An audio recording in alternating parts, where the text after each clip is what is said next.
매번 느끼지만 이 자리는 상당히 좀 부담됩니다. 그러나 오늘 말씀처럼 한편으로는 은혜의 힘을 깨닫습니다. 많은 목자님들이 저를 위해서 기도를 해주셨을 믿고 부족하지만 담대히 한번 말씀을 전하도록 하겠습니다. 기도하고 시작하도록 하겠습니다. 사랑과 은혜가 충만하신 하나님 아버지, 저희 가운데 빌립보서 말씀을 배우게 하시고 목자 바울의 심정을 배우게 하심을 감사합니다. 어느 때보다도 목자 바울의 심정을 덧입어서 이 시대 가운데서 믿음의 사람으로서 또한 캠퍼스 복음 역사의 사명인으로서 다시 한번 마음을 다잡을 수 있도록 인도하여 주시옵소서. 특히 그의 권면하는 말씀, 복음에 합당하게 생활하라, 이 말씀을 묵상고자 할 때 한 말씀 깨닫게 하여 주시길 기도합니다. 시작하는 시간인데 끝나는 시간까지 함께하여 주시옵소서. 이 모든 말씀 우리 주 예수 그리스도로 기도드렸습니다. 아멘.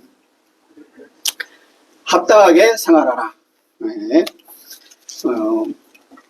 요절 말씀 1장 27절입니다. 같이 한번 읽어볼까요?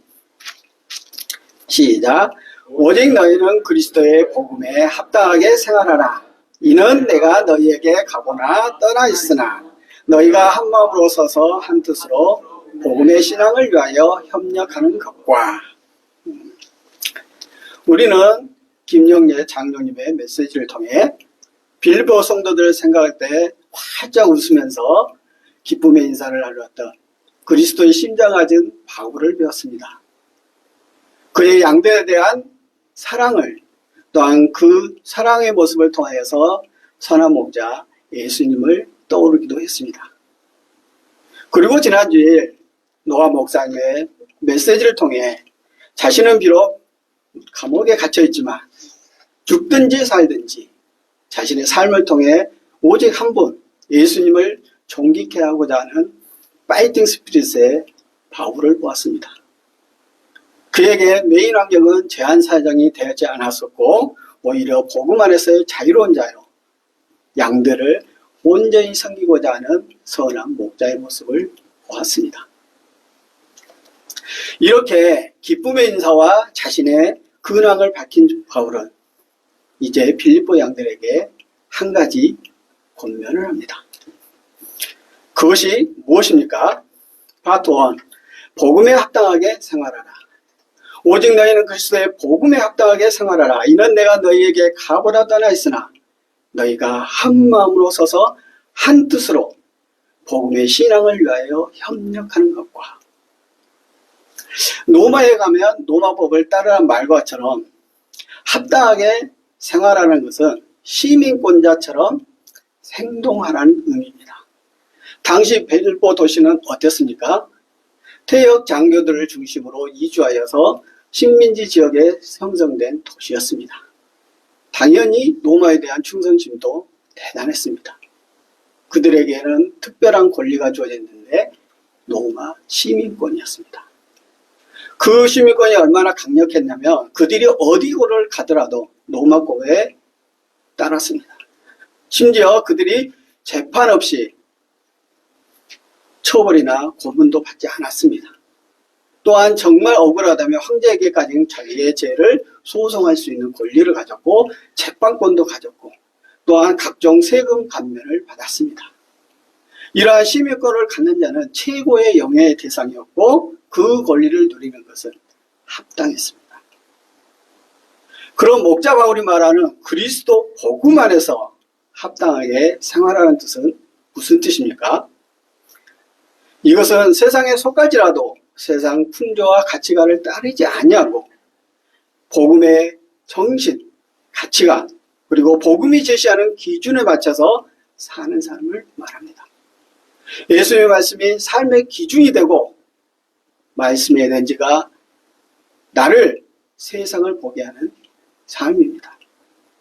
마치 로마 시민권자가 로마법을 따라 사는 것처럼 빌립보 성도들은 하나님의 나라의 시민권자로서 복음의 기초를 두고 그에 마땅하게 살라는 것입니다.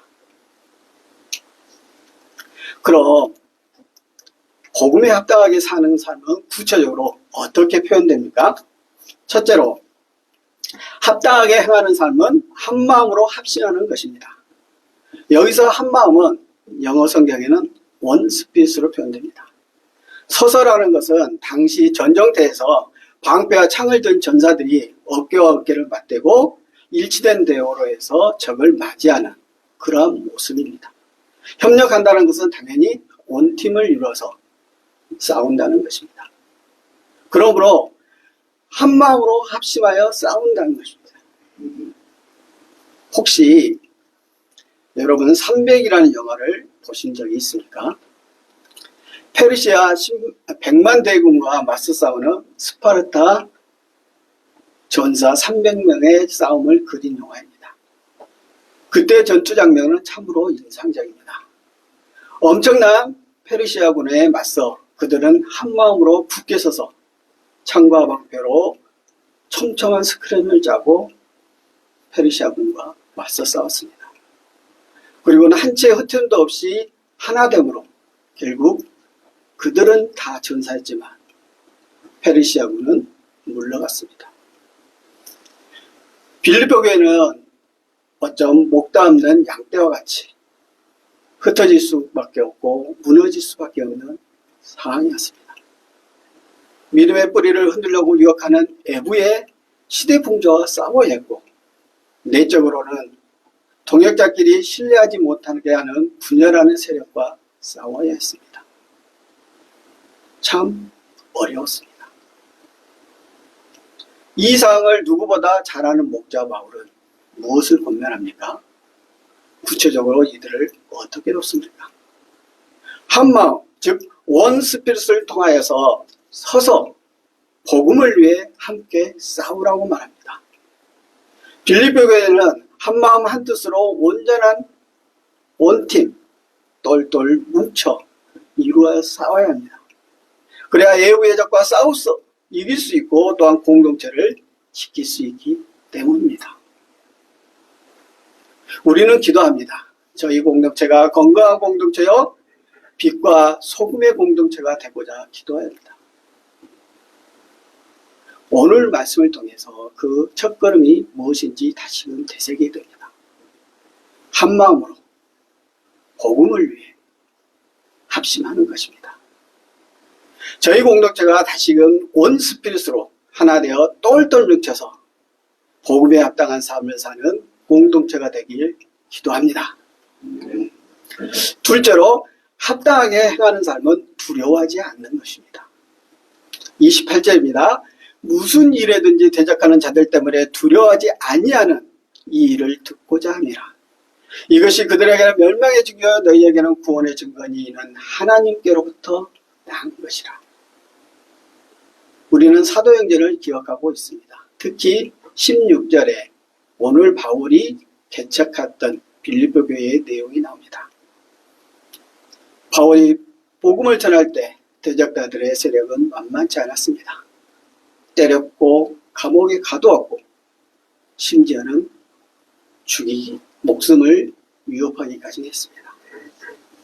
그런 상황은 두려움을 주었고 많이 읍출에 들게 하였을 것입니다. 그러나 바울은 어떠했습니까? 대적자들을 두려워하지 않고 온전히 말씀을 섬겼습니다. 지금 바울은 당당하게 빌립보 교회를 초기에 개척했던 그 스피릿으로 현재 복음 때문에 감옥에 갇혀 있지만 오히려 살든지 죽든지 복음을 전파한 자신을 생각해서 두려워 말고 싸우라 합니다. 바울의 파이팅 스피릿 앞에서 솔직히 좀 부담이 됩니다. 바울이니까 그런 생각도 듭니다. 다양한 상황은 다양한 꼬투리를 가져오고 다양한 방법으로 우리를 두렵게 하기 때문입니다. 어떤 경우는 실제로 현실적으로 두려움을 싣는 상황이 오기도 하고 또한 장래가 불안하게 하는 두려움을 싣기도 합니다. 그러나 우리는 두려워해서는 안 됩니다. 왜냐하면 두려움은 세상 사람들에게는 멸망의 꼬투리요. 담대하면 믿는 우리에게는 구원의 증거가 되기 때문입니다. 왜냐하면 그 일은 하나님께로부터 왔습니다. 무슨 말입니까? 저도 좀 약간 헷갈렸습니다. 29절입니다. 그리스도를 위하여 너희에게 은혜를 주신 것은 다만 그를 믿는 뿐 아니라 또한 그를 위하여 고난도 받게 하심이라. 즉 담대함은 하나님께서 주셨다는 것입니다. 하나님께서는 우리에게 그리스도를 위한 은혜를 주셨습니다. 말씀에 따라 사는 영광도 주셨습니다. 그리고 그 은혜를 주신 하나님께서는 어떤 것도 주셨어요? 그리스도를 위하여 고난도 받게 하셨습니다. 하나님은 예수님을 믿게도 하셨지만 그 예수님 때문에 고난도 받게 하셨다는 것입니다. 따라서 우리가 담대하게 우리의 믿음에 저항하는, 우리를 힘들게 하는 사업 가운데 담대한 것이 맞다는 것입니다. 크리스천 작가인 필립 안시라는 사람이 있습니다. 그 사람은 온통 관심이 인간이 당하는 고난과 고통에 관심이 있었습니다. 그런 그가 어느 날 큰 교통사고를 났습니다. 그래서 응급실에 급하게 실려간 그에게 응급의가 다가와서 심각한 얼굴로 그를 바라보며 아픈 곳을 한 군데 한 군데 눌렀습니다. 먼저 어깨를 눌렀습니다. 그리고 물었습니다. 아파요? 안씨는 비명을 지르며 소리쳤습니다. 아프다고. 그런데 그 응급의는 척추를 또 만졌습니다. 아파요? 아픕니다. 다리를 만졌습니다. 아픕니다. 온몸을 다 구석구석 누르고 아프냐고 물어봤던 그 응급의는 마침내 미소를 지었습니다. 고통의 비명에 소리를 지르던 얀씨는 화가 나서 물었습니다. 나는 아프다는데 웃음이 나옵니까? 그러자 응급의는 이렇게 대답합니다. 아프다는 것은 신경이 살아있다는 뜻입니다. 당신은 심각한 교통사고를 당했지만 하반신마비나 전신마비를 걱정하지 않아도 됩니다. 이제 치료만 받으면 됩니다. 그 말을 들은 안씨는 몸이 아프고 고통을 느끼는 것이 은혜임을 알았습니다. 그 이후로 그의 관점은 인간이 당하는 고통과 고난이 아니라 하나님의 은혜로 바뀌었습니다. 아무것도 하지 않으면 아무 일도 일어나지 않는다. 요새 나왔던 이야기입니다. 자신들을 지켜주던 목자마저 없는 것이 아니라 목자가 감옥에 갇혔습니다. 점점 더 신앙의 삶을 압박하는 주변의 세력들은 빌보 교회의 공동체를 압박했습니다. 더 나아가 그 험한 분위기는 공동체까지 들어와서 뒤숭숭하게 만들었습니다. 두렵고 떨려 자신의 삶을 되돌아갈 수밖에 없지 않겠습니까? 차라리 하지 말까? 지금처럼 어려운 이때에 취업이라도 하려면, 먹고 살려면 좀 더 도움이 되는 스펙에 관심을 갖고 살아야 되지 않을까? 그 누구보다도 빌립보 양들을 사랑한 목자 바울은 그들에게 복음을 기억하고 그 복음에 합당하게 살라고 합니다. 왜 그렇습니까? 말씀 중심의 삶이야말로 가장 큰 힘이 되고 가장 큰 기쁨의 원천이 됨을 알기 때문입니다. 복음에 합당하게 살아간다는 것은 동역자 간에 한 마음으로 하나 되어 현실의 어려움 앞에서 두려워하지 않고 적극적으로 도전하며 싸우는 것입니다. 말씀 중심의 삶을 추구함으로 왜 나지?가 아니라 왜 내가 아닌가 하는 말씀 앞에 자신을 보며 사는 것입니다. 그래서 아무것도 하지 않으면 아무것도 일어나지 않는다가 모토가 아니라 주님 말씀 앞에서 내가 할 수 있는 작은 것은 무엇이지 하며 적극적으로 찾고 그것을 이루려고 도전하는 것. 이게 바로 복음에 합당한 삶입니다. 이 삶이 우리 공동체의 작은 시작이 되길 기도합니다. 그럼 빌립보의 양들은 공동체 안에서 어떻게 원스피릿을 가질 수 있습니까? 파트 2, 같은 사랑 안에서 하나 되고 겸손하라. 2장 1절에서 4절은 긴 하나의 문장으로 깊은 사랑으로 호소하며 그들이 어찌하든지 하나 되기를 원하는 바울의 부드러운 메시지가 담겨 있습니다. 보겠습니다. 그러므로 그리스도 안에 무슨 권면이나 사랑의 무슨 위로나 성령의 무슨 교제나 긍휼이나 자비가 있거든. 그러므로 뭐뭐 있거든, 이 뜻은 만일 뭐뭐한 경험을 있다면 그런 뜻입니다. 즉 여기 모인 목자님들도 다 이러한 하나쯤의 경험을 갖고 계실 겁니다. 마찬가지입니다. 빌립보 교회도 주님으로부터 권면도 받았고 위로도 받았고 성령님과 교제도 나눴고 긍휼과 자비도 체험했습니다. 바울은 이것을 기억하길 원합니다. 그리고 더 나아가 이것을 하길 원합니다.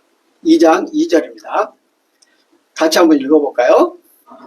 시작. 마음을 같이하여 같은 사랑을 가지고 뜻을 합하여 한 마음을 품어. 마음을 같이한다, 같은 사랑을 한다, 뜻을 합한다, 한 마음을 품는다. 이것도 다 똑같은 말입니다.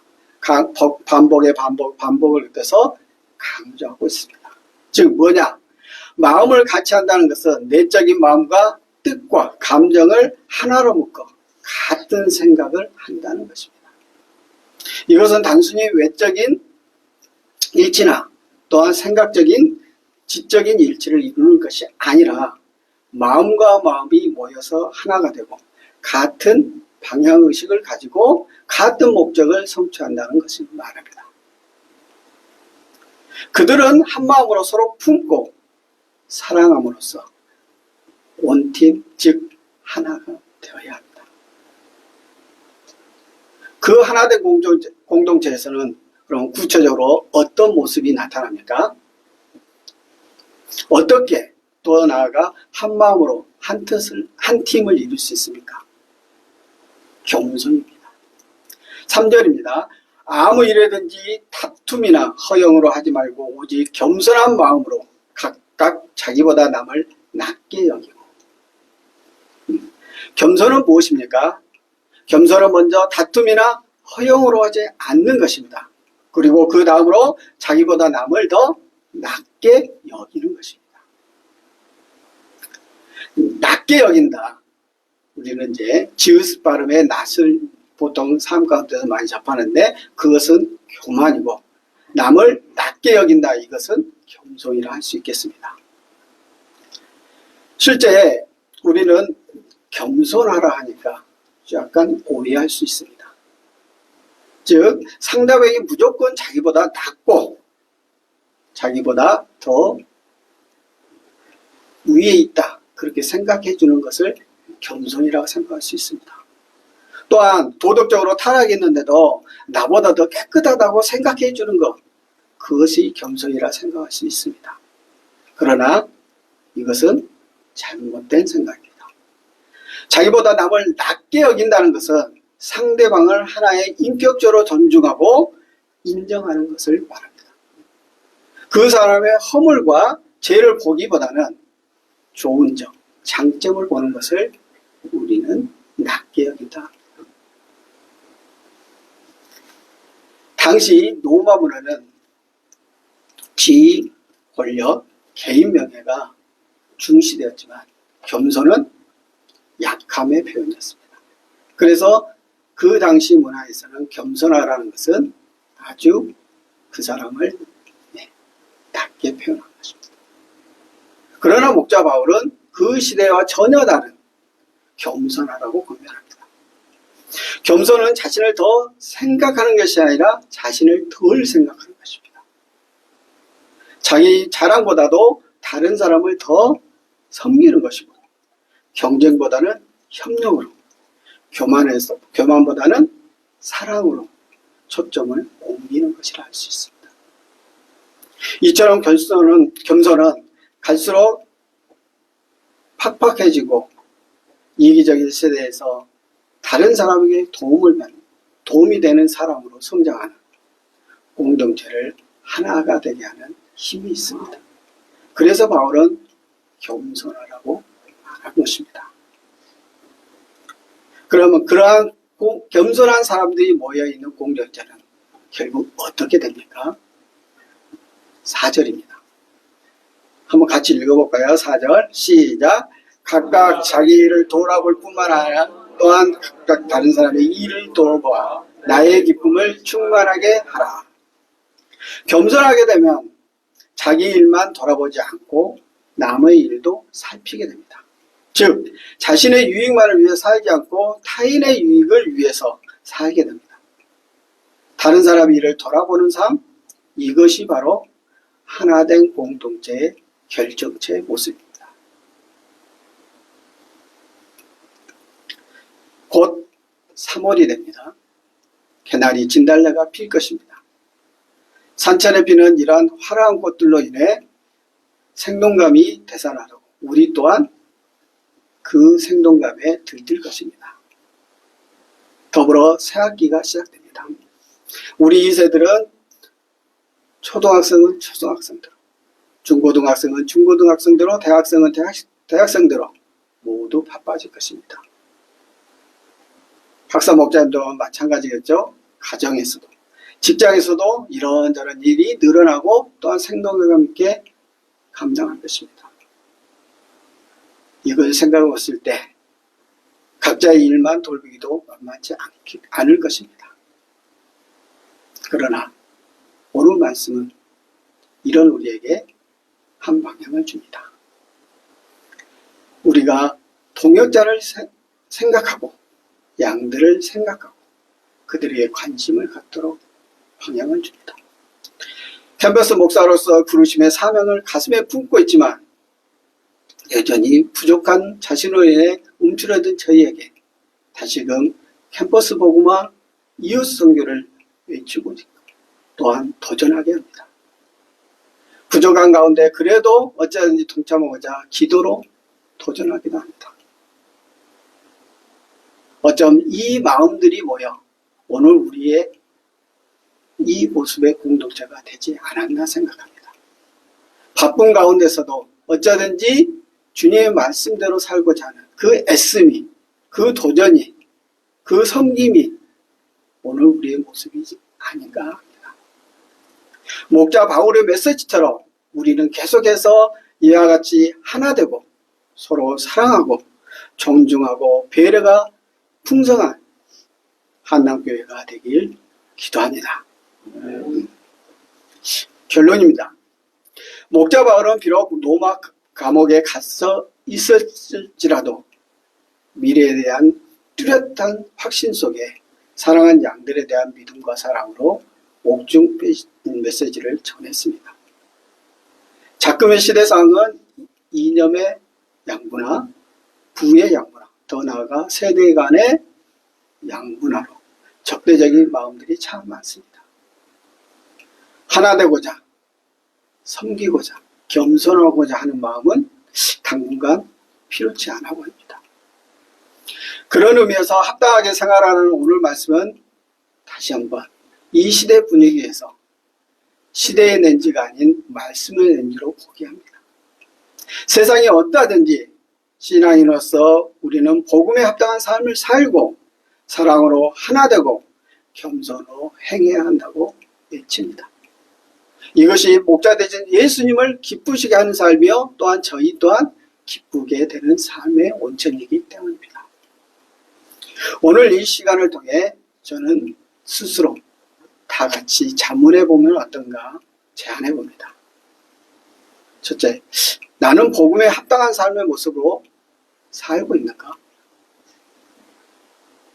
둘째, 나는 가족, 공동체 혹은 내가 있는 자리에서 사랑으로 하나 되기 위해 노력하고 있는가?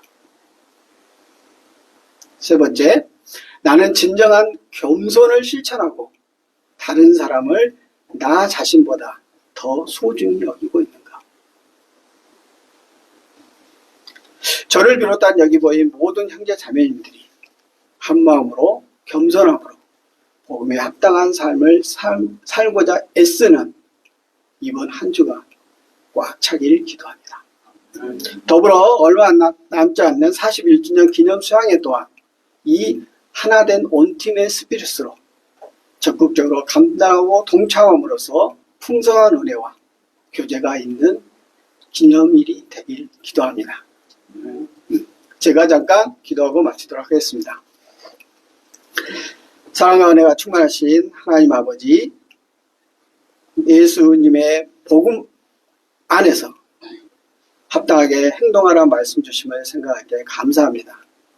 다시금 옆 동역자를 더욱더 되돌아보고 하나 되고 또한 더 나아가서 캠퍼스 복음 역사에 동참함으로써 예수님의 말씀을 적극적으로 실천하는 저희가 될 수 있도록 인도하여 주시옵소서. 저희 공동체가 계속해서 주님 말씀에 합당한 삶을 사는 귀한 공동체로서 빚어질 수 있길 기도합니다. 오늘 말씀 전하시게 하여 주심을 감사하며 이 모든 말씀 우리 주 예수 그리스도 이름으로 감사기도 드렸습니다. 아멘.